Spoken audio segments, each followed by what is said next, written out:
troubles people about this is that the command that Saul's been given is to completely destroy the Amalekites.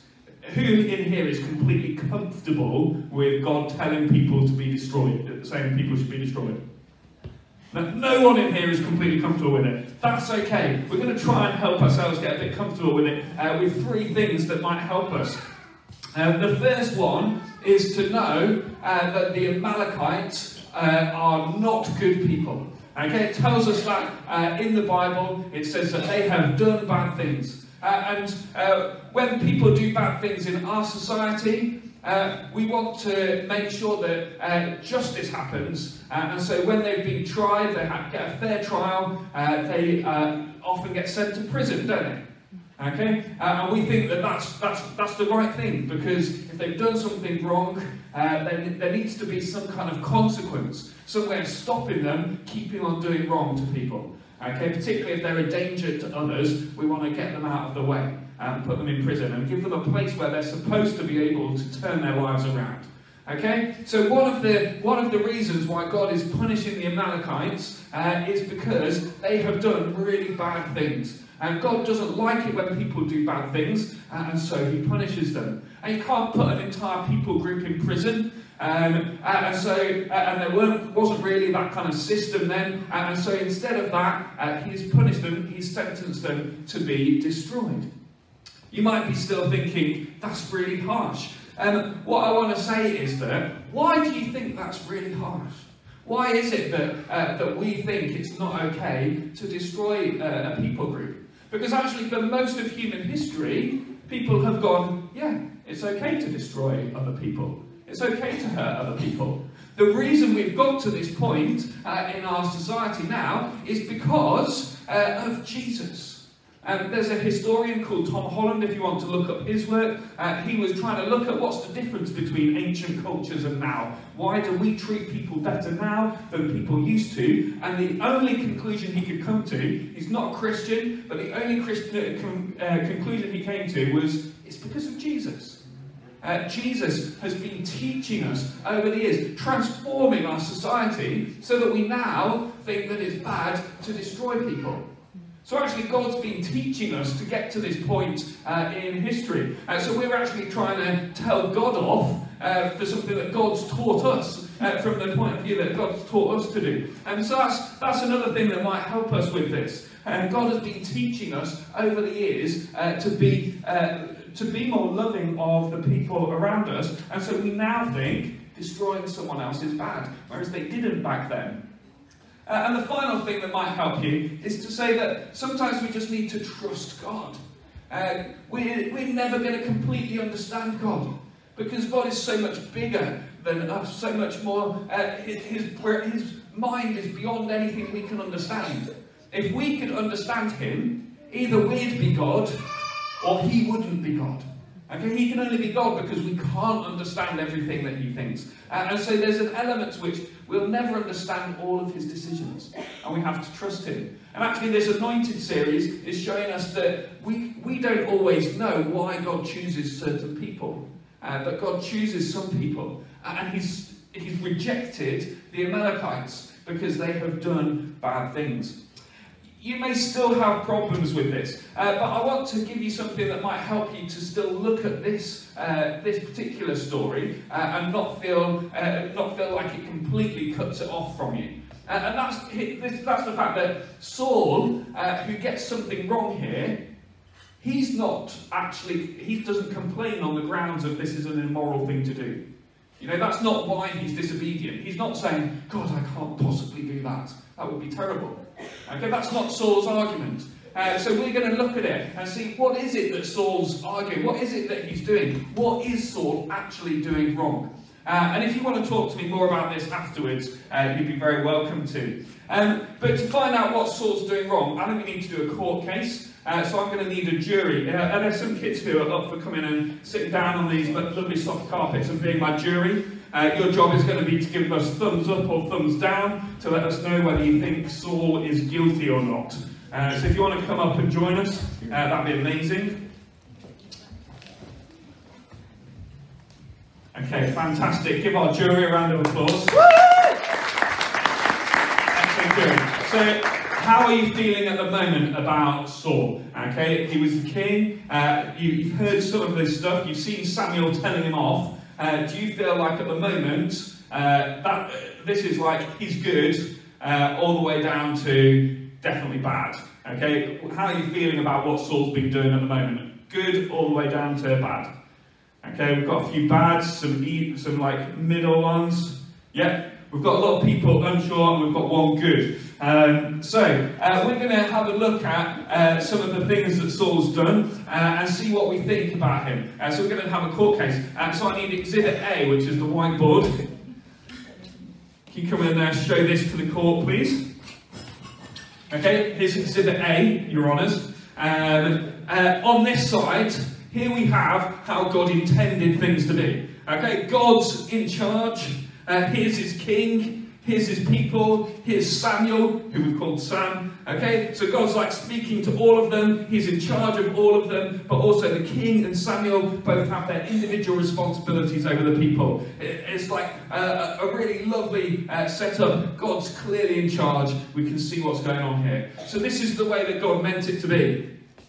Now this is what Saul had started to do. This is Saul's diagram. Okay, here's him as king, the most important thing in the diagram. God's kind of got much smaller and is off to one side. Actually, he tells the king what to do, but he doesn't talk to the people, and it's just the king telling the people what to do. And you'll notice that Samuel's been completely cut off from this chart.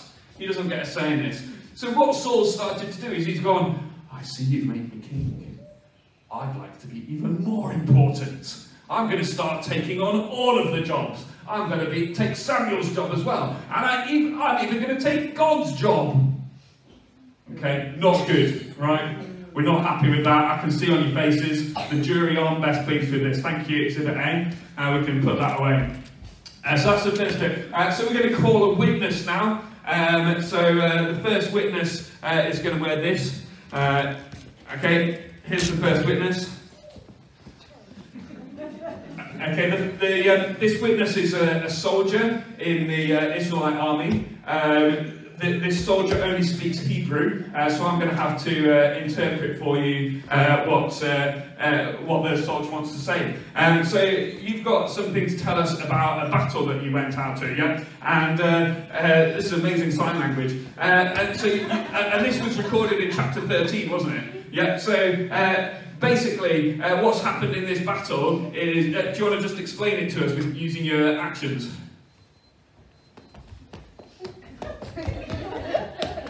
Yeah, great. So what I'm getting from that is that you were going out to fight, but God told you all to wait, yeah? And so Saul waited for 7 days. And then he got impatient and was like, let's just go fight, because we're going to miss our chance otherwise. So he didn't wait for God. And so when Samuel turned up, Saul was already offering the sacrifice and leading the people in praise, which was Samuel's job. And then he went out to fight. Okay, so thank you, witness one, you can be excused. So what was happening there is that God had told Saul to wait, and Saul didn't wait for God. He didn't wait for Samuel to come and lead the people in worship, and he took Samuel's job on himself and started to lead the people in worship, even though that wasn't his job, and he didn't wait for God. This isn't looking good. Second witness, yep.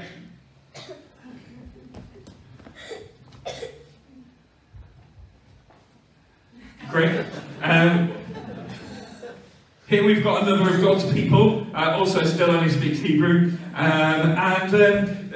This second witness, Saul was told to go and destroy the Amalekites, and he did that, but he kept some of the nicest things for himself, didn't he? And what did he do after that, when he was going back on his way to Gilgal? What did he build?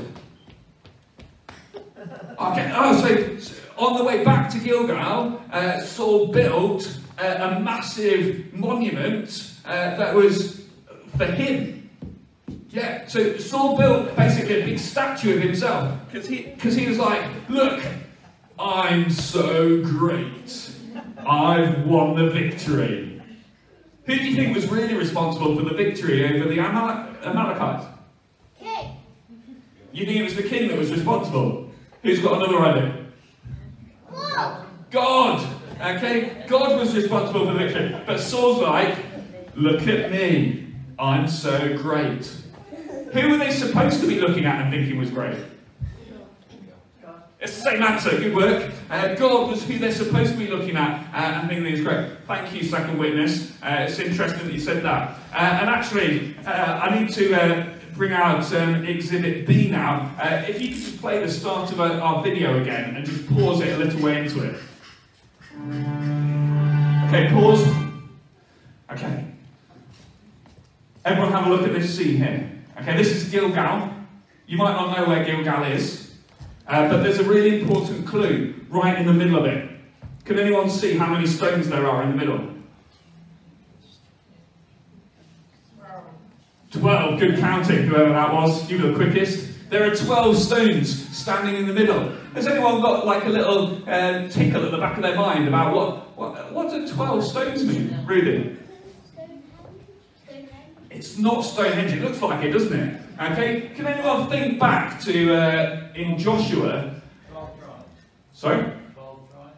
It represents the 12 tribes. Can anyone think of a time when 12 stones were set up as in memorial of something?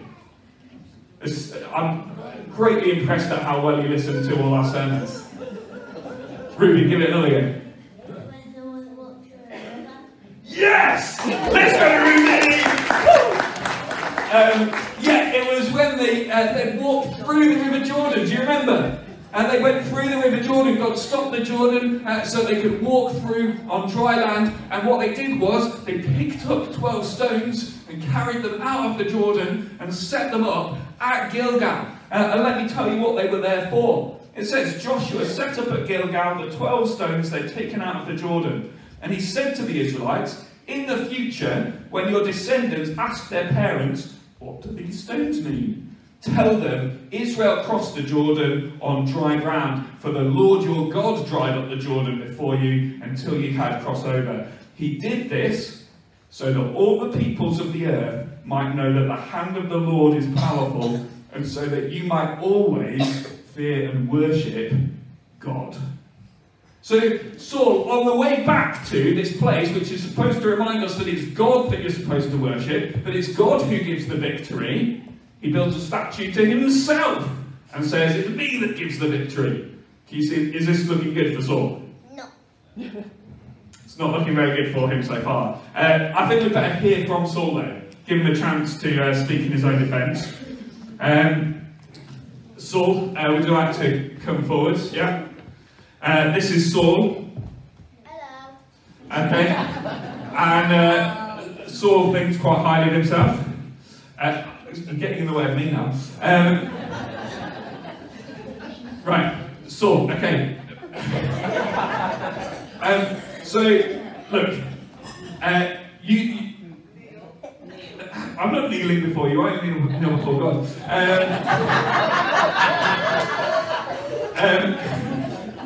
Great. So Saul has prepared some statements for me to read on his behalf from earlier. And his first statement is, I did exactly what God told me to. Okay. Is that true? No. No. And so I felt like the Samuel, as the one cross-examining him, goes, why can I hear some noises that sound suspiciously like ba and moo? Okay, yeah, you might well say that. And so these things were meant to be set aside for destruction, weren't they, Saul? So why did you keep them?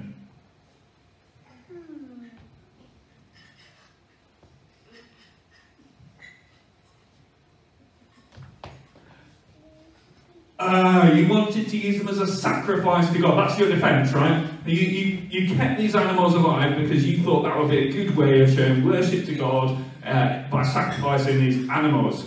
Well, did you realise that those things were things that God had said they were supposed to be destroyed? And, you know, what you did was you took things that were supposed to be destroyed and you saved them and set them apart for God. You see, Saul, that's not your job, is it? It's God that can do that. God's the one that rescues things from destruction and sets them apart for him. That's God's job to do that, not your job. Okay? So this isn't looking good for you. He's the one who saves and anoints and makes things holy. Just God. You can't argue with that because it's true. And Samuel says to you, look, obedience is better than sacrifice. Okay, obeying God is better than using these animals as worship. So it's better to do what God says than it is to do that. Do you need to go and think about this? Off you go, Saul. Goodbye. Bye-bye, Saul. Okay, jury, it's time for you to make up your minds. I want you to give me a massive thumbs up if you think Saul deserves to still be king, even after all his mistakes. I want you to give him a massive thumbs down if you think he deserves to not be king anymore, if he doesn't deserve to be king. And somewhere in between if you're not sure. Okay, 3, 2, 1, show me what you've got. Thumbs up, thumbs down. We've got some downs, some ups, some downs. We're actually, we've voted to save Saul and keep him on as king. Do you know what? That's really kind of you guys. Can anyone explain why do you think Saul deserves another chance? Why do you think he should get to stay as king? Because God would give people second chances. Amazing. But I mean, he has had 2 chances already, hasn't he? Maybe he can have another one. Wow, that's so kind. You guys are so kind. Do you know what? God takes Saul's kingship away from him. He does actually reject Saul as king, and he says, you're not going to be king anymore. Okay, but he doesn't take it away straight away. He lets Saul finish being king, but he says, when it comes to the end of your life, you're not going to be king anymore, and neither is your son. I'm going to give it to someone else. I'm going to give the kingship to someone else. I'm taking away the fact that I've anointed you, and I'm rejecting you. And I wonder if actually the reason you want to give Saul a second chance is because, I don't know, has anyone here ever done something wrong? Disobeyed God and gone their own way? Like 3 people? Come on! Put your hands up. Okay, we've all gone our own way. We've all disobeyed God. And so we want to give Saul another chance because we want another chance, don't we? Yeah. We don't want to be rejected by God, do we? No, we don't want to be rejected by God. Okay, we don't want that to happen to us. So I think this story is telling us that obeying God is really important. We should try and follow God with everything that we've got. Okay, we want to obey God because obedience is better than sacrifice. We absolutely want to follow God and do what he says. We want to make him the one in charge of our lives. But if we're feeling like we might be rejected, we need to remember one sacrifice which is greater than all of our disobedience. Because Jesus was sacrificed on a cross for us. And he did that. He was rejected by God so that we could not be rejected by God. We would be accepted. We'd be given another chance. And so that's what Jesus has done for us. He's taken us as things that should be scheduled for destruction, and he's saved us, and he's set us apart for God. That's the work of Jesus. So unlike Saul, we do get a second chance. We get to continue to serve God and be part of his kingdom. God's kingdom isn't torn away from us like it was torn away from Saul. We get to still be part of it because of Jesus. And so Jesus says, with this on offer, will you turn to me and follow me and have me as your king? And so I just want to lead us in a response now. And if you want to say to Jesus, you're my king, you're the one that saved me, I'd love you to join in with this prayer. You can say it in your head as I say it out loud. God, we thank you for this story. We're sorry that we don't do what you say. We're sorry when we think we're the ones that are in charge of our own lives. We want you to be in charge. And we thank you that you died for us so that we can have our second chances. So please would you be with us now and help us to follow you.